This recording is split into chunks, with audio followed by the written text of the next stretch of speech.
여러분, 한 가지만 솔직하게 물어보겠습니다. 지금 이 순간 여러분은 나를 위해 살고 계십니까? 아니면 여전히 남의 기대를 위해 살고 계십니까? 60세가 넘어서도 말이죠. 이제는 반드시 끊어야 할 7가지 습관에 대해 이야기하고자 합니다. 저도 65세가 되기 전까지는 몰랐습니다. 인생은 길다. 시간은 많다. 나중에 해도 된다. 이 모든 말들이 완벽한 착각이었다는 것을요. 어느 날 문득 깨달았습니다.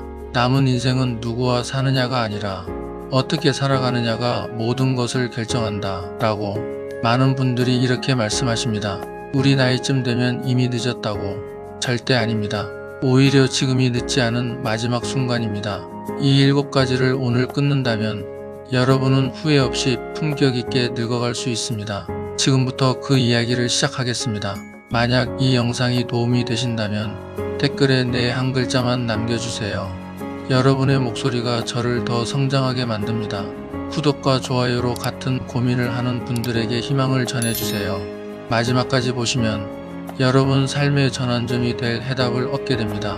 서울 강남구에 사는 67세 박영수 씨 이야기를 들려드리겠습니다. 박영수 씨는 평생을 대기업에서 책임 있는 관리자로 살았습니다.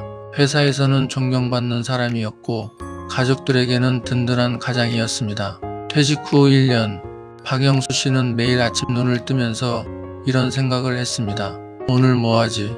아내는 여전히 바빴어요. 동호회도 나가고 친구들도 만나고. 하지만 박영수 씨는 달랐습니다. 회사 동료들은 연락이 끊겼고 골프 모임도 어색했어요. 박 부장님, 요즘 어떻게 지내세요? 사람들은 친절했지만 박영수 씨는 알았습니다. 그들은 이제 나를 필요로 하지 않는다는 것을. 그래도 박영수 씨는 억지로 웃으며 대답했어요. 아, 뭐 잘 지내고 있지. 하지만 집에 돌아오면 공허했습니다. 어느 날 박영수 씨는 거울 앞에 섰습니다. 그리고 자신에게 물었어요. 나는 누구를 위해 살았나? 회사를 위해 살았나? 세상의 기대를 위해 살았나? 그 순간 눈물이 났습니다. 정작 나 자신을 위해 산 시간은 거의 없었다는 것을. 박영수 씨는 그날부터 달라졌습니다. 더 이상 남의 시선을 신경 쓰지 않기로 했어요.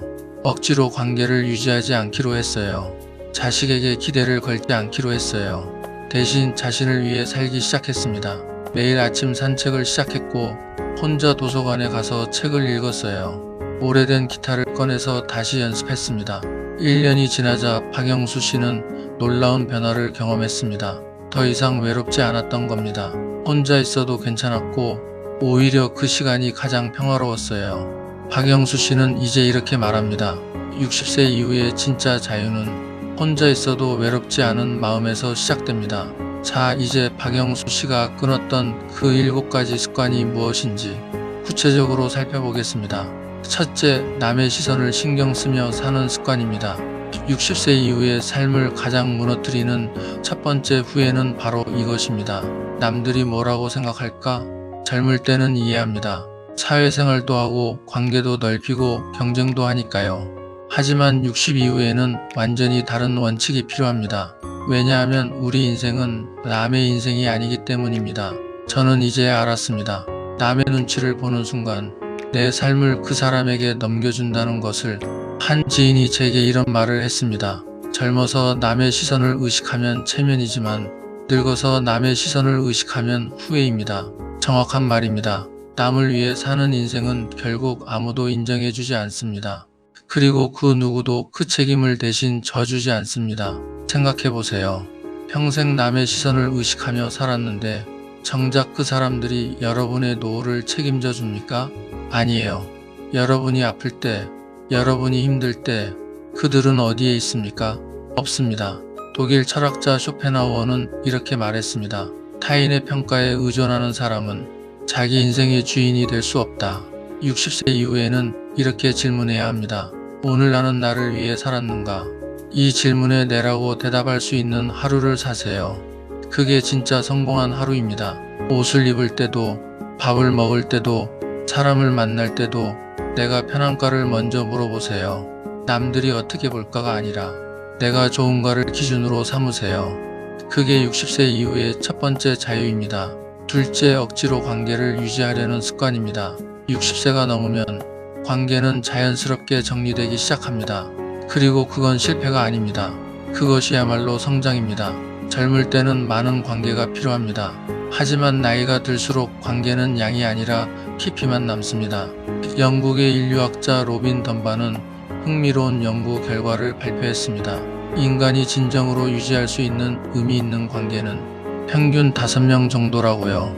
150명까지는 얼굴을 알아볼 수 있지만 진짜 깊은 관계는 5명 정도에 불과하다는 겁니다. 그런데 우리는 어떻게 하고 있나요? 수십 명, 수백 명과 관계를 유지하려고 애쓰고 있습니다. 카톡 친구 목록엔 200명이 넘는데 정작 힘들 때 전화할 사람은 없습니다. 이게 현실입니다.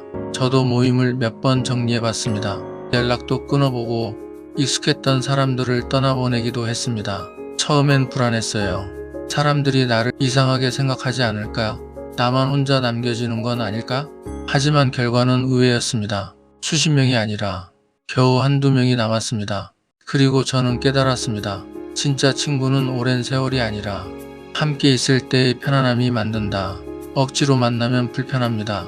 억지로 웃으면 마음이 아픕니다. 60세 이후에 필요한 관계는 가볍고 편안하고 억지 없는 관계입니다. 프랑스 철학자 미셸 드 몽테뉴는 또 이렇게 말했습니다. 진정한 우정은 영혼과 영혼의 만남이다. 조건이나 이익이 아닌 순수한 공감에서 시작된다. 대부분의 관계는 조건 위에 세워집니다. 같은 직장, 같은 동네, 같은 취미. 이런 조건들이 사라지면 관계도 사라지는 게 당연합니다. 하지만 진짜 우정은 다릅니다. 조건이 없어도 자주 만나지 않아도 오랜 시간이 지나도 변하지 않습니다. 생각해보세요. 학창시절 친구들 지금도 연락하나요? 군대 전우들 명절 때 안부 문자나 주고받나요? 직장 동료들 퇴사하고도 만나나요? 대부분은 아닐 겁니다. 그것이 정상입니다. 사람은 환경에 따라 만나고 환경이 바뀌면 멀어지는 것이 자연스러운 현상입니다. 억지로 붙잡을 필요가 없습니다. 나를 필요로 하는 사람 1명, 내가 편한 사람 1명, 그 정도면 충분합니다. 모임 약속 잡히면 속으로 한숨부터 나오지 않나요? 만나고 나면 왜 이렇게 기운이 빠지는지 모르겠다고 느끼지 않나요? 그건 여러분의 잘못이 아닙니다. 몸이 정직하게 반응하는 겁니다. 더 이상 그런 관계는 필요 없다고요. 셋째, 자식에게 모든 걸 걸어둔 기대입니다. 우리 세대가 제일 많이 하는 후회 것 중 하나입니다. 자식에게 인생을 걸고 시간을 걸고 희생을 모두 바쳤습니다. 하지만 나이를 먹고 보니 깨닫습니다. 자식은 기대가 아니라 축복이며 기대할 존재가 아니라 응원해야 할 존재입니다.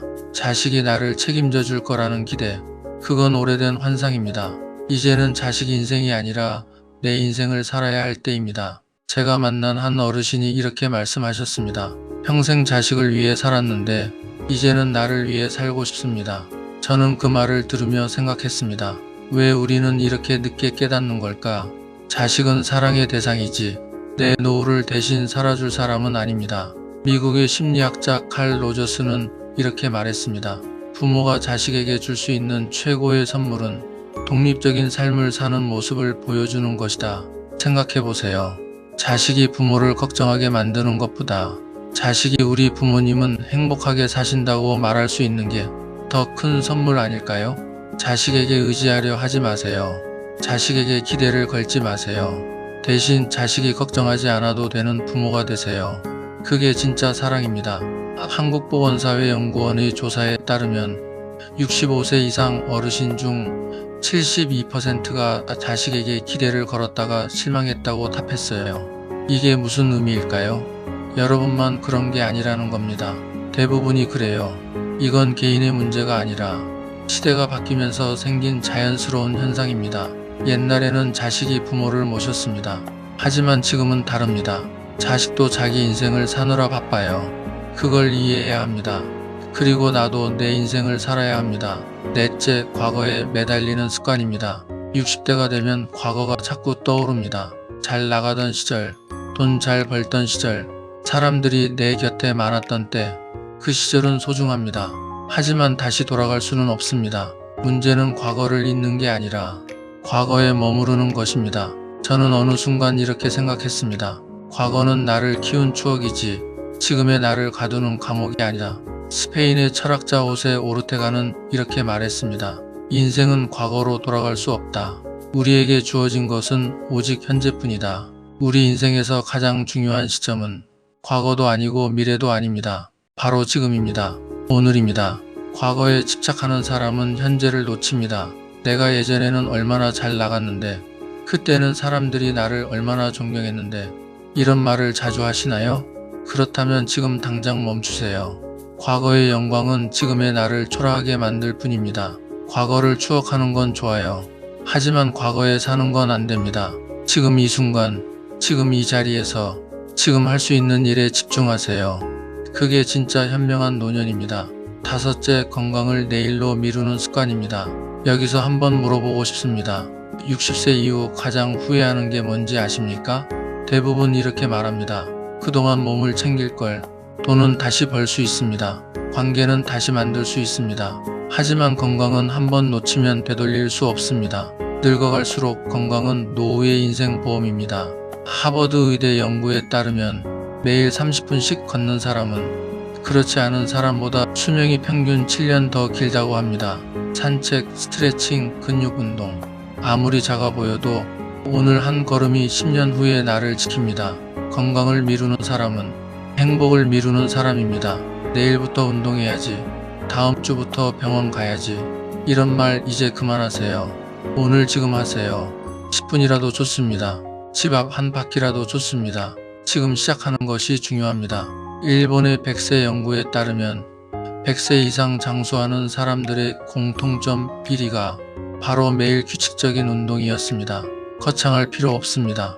매일 같은 시간에 같은 장소에서 같은 동작을 반복하세요. 그게 습관이 되고 습관이 건강한 노년을 만듭니다. 여섯째, 자신을 돌보지 않는 습관입니다. 여기서 말하는 돌봄은 여행도 사치도 아닙니다. 나를 존중하는 마음입니다. 혼자 있으면 고독한 게 아니라 오히려 편안해야 합니다. 나에게 차 한 잔을 내어주고 산책을 하고 취미를 즐기며 책을 읽고 그렇게 자신을 다시 키우는 조용한 시간, 그 시간을 즐길 수 있는 사람이 품격 있게 늙어갑니다. 분석 심리학의 창시자인 칼 구스타프 융은 이렇게 말했습니다. 중년기 이후의 핵심 과제는 개성화이며 이것은 타인의 기대에서 벗어나 진정한 자기 자신을 실현하는 과정에 있다고 했습니다. 60 넘어서 나답게 사는 것, 그게 진짜 성공입니다. 매일 아침 거울을 보면서 자신에게 말을 걸어보세요. 오늘 하루 어땠어? 힘든 일 있었어? 괜찮아. 잘하고 있어. 이런 말들이 나를 위로해 줍니다. 러시아 심리학자 레프 비고츠키는 혼잣말의 중요성을 강조했습니다. 혼잣말은 자기 조절 능력을 높여준다고요. 내가 나를 격려하고 내가 나를 다독이는 거예요. 자기만의 공간을 만드세요. 집 안 작은 구석이라도 좋아요. 거기를 온전히 나만의 공간으로 꾸며보세요. 좋아하는 사진을 걸고 편한 쿠션을 놓고 좋아하는 책을 쌓아주세요. 그 공간이 나의 안식처가 되는 거예요. 일곱째, 후회하며 사는 습관입니다. 이게 마지막이지만 사실 가장 큰 진실입니다. 우리는 지금까지 많은 실수를 했습니다. 많은 사람에게 상처도 받았고 주기도 했습니다. 하지만 저는 믿습니다. 인생에서 가장 늦은 때는 지금이 아니야. 지금 멈추면 됩니다. 지금 끊으면 됩니다. 지금 달라지면 됩니다. 우리가 후회 없이 살 수 있는 이유는 바로 오늘 때문입니다. 그리스 철학자 에픽테토스는 이렇게 말했습니다. 과거는 바꿀 수 없지만 과거에 대한 태도는 바꿀 수 있다. 후회는 과거를 바꾸려는 시도입니다. 하지만 과거는 절대 바뀌지 않습니다. 대신 지금을 바꾸세요. 지금 이 순간, 지금 이 선택, 지금 이 행동. 그것이 미래를 만듭니다. 감사 일기를 쓰세요. 매일 잠들기 전 오늘 감사한 일 3가지를 적어보세요. 아주 작은 것도 괜찮아요. 오늘 날씨가 좋았다. 밥이 맛있었다. 몸이 아프지 않았다. 감사를 찾다 보면 삶의 관점이 바뀝니다. 없는 것에 집중하던 시선이 있는 것으로 옮겨갑니다. 미국 심리학자 로버트 에먼스는 20년 넘게 감사 연구를 했어요. 그의 결론은 명확합니다. 감사를 실천하는 사람은 우울증이 낮고 행복도가 높고 수명도 길다고요. 감사는 공짜 약입니다. 부작용도 없고 누구나 할 수 있어요. 자, 이제 구체적으로 어떻게 실천할 수 있을까요? 오늘부터 실천할 수 있는 3가지 방법을 알려드리겠습니다. 하나, 아침 루틴을 만드세요. 매일 아침 같은 시간에 일어나서 같은 행동을 반복하는 겁니다. 창문 열고 신선한 공기 마시기, 물 한 잔 천천히 마시기, 가볍게 스트레칭하기. 이런 작은 행동들이 하루를 안정적으로 시작하게 해줍니다. 루틴이 있으면 혼자 있어도 공허하지 않습니다. 내가 내 하루를 주도하고 있다는 느낌이 들거든요. 둘, 작은 목표를 세우고 달성하세요. 오늘은 책 10페이지 읽기, 이번 주는 새로운 요리 하나 만들기. 목표는 작을수록 좋습니다. 크게 잡으면 부담스러워서 포기하기 쉬워요. 작은 목표를 세우고 달성하면 성취감이 생깁니다. 내가 뭔가 해냈다는 느낌, 그게 자존감을 높여줍니다. 달력에 체크 표시하는 것도 좋아요. 목표 달성한 날에 동그라미 치는 거예요. 한 달이 지나고 달력을 보면 뿌듯합니다. 이렇게 많은 날들을 잘 살아냈구나. 셋, 봉사를 시작하세요. 혼자 있어도 사회와 연결되어 있다는 느낌이 중요합니다. 봉사는 그 연결입니다. 동네 도서관에서 책 정리하기, 복지관에서 식사 배식하기, 공원에서 환경 정화 활동하기. 거창하지 않아도 됩니다. 내가 누군가에게 도움이 되는 존재라는 걸 느낄 때 삶의 의미가 생깁니다. 하버드대 연구에 따르면 봉사활동을 하는 노인들이 그렇지 않은 노인들보다 행복도가 40% 높다고 합니다. 남을 돕는 게 사실은 나를 돕는 것입니다. 내가 필요한 사람이라는 느낌, 그것이 우리를 살게 합니다. 이제 여러분께 부탁드립니다. 오늘 제가 말씀드린 7가지 습관 중에서 하나만 골라보세요. 그리고 댓글에 몇 번을 실천하실 건지 숫자로 남겨주세요. 1번, 3번 무엇이든 좋습니다. 여러분의 댓글 하나하나가 저에게 큰 힘이 됩니다. 그리고 같은 고민을 하는 다른 분들에게도 용기가 될 것입니다. 우리는 혼자가 아닙니다. 같은 길을 걷는 사람들이 많습니다. 여러분의 경험이 다른 분들에게 희망이 됩니다. 작은 실천 하나가 모여서 큰 변화를 만듭니다. 여러분의 용기 있는 첫걸음이 다른 분들에게도 영감이 됩니다. 65세가 되어서야 저는 알았습니다. 인생은 누가 대신 살아주는 게 아닙니다. 내가 나를 책임져야 합니다. 그리고 한 가지 확신이 있습니다. 품격 있는 노년은 우연히 만들어지지 않는다. 오늘부터 끊는 선택, 오늘부터 바꾸는 습관, 오늘부터 지키는 원칙, 그게 여러분의 인생을 바꿀 것입니다. 60세 이후의 인생은 끝이 아닙니다. 두 번째 인생의 시작입니다. 오늘 이 7가지를 끊는다면 우리는 늙어도 후회하지 않습니다. 독일 시인 라이너 마리아 릴케는 이렇게 말했습니다. 고독은 나를 나답게 만드는 유일한 시간이다.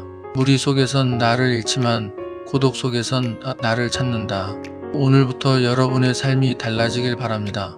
혼자여도 충분히 행복할 수 있습니다. 아니, 혼자일 때 가장 자유로울 수 있습니다. 그 자유를 만끽하세요. 타인의 평가가 아니라 내 평화가 중요합니다. 관계의 숫자가 아니라 마음의 여유가 중요합니다.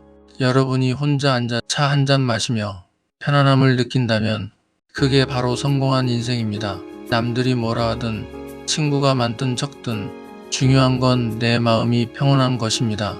오늘도 하루를 잘 살아내신 여러분께 깊은 존경을 보냅니다. 여러분은 이미 존귀한 존재입니다. 그리고 마지막으로 기억하세요. 혼자 살아도 외롭지 않으면 됩니다. 그리고 품격을 잃지 않으면 그 인생은 이미 성공한 인생입니다. 감사합니다.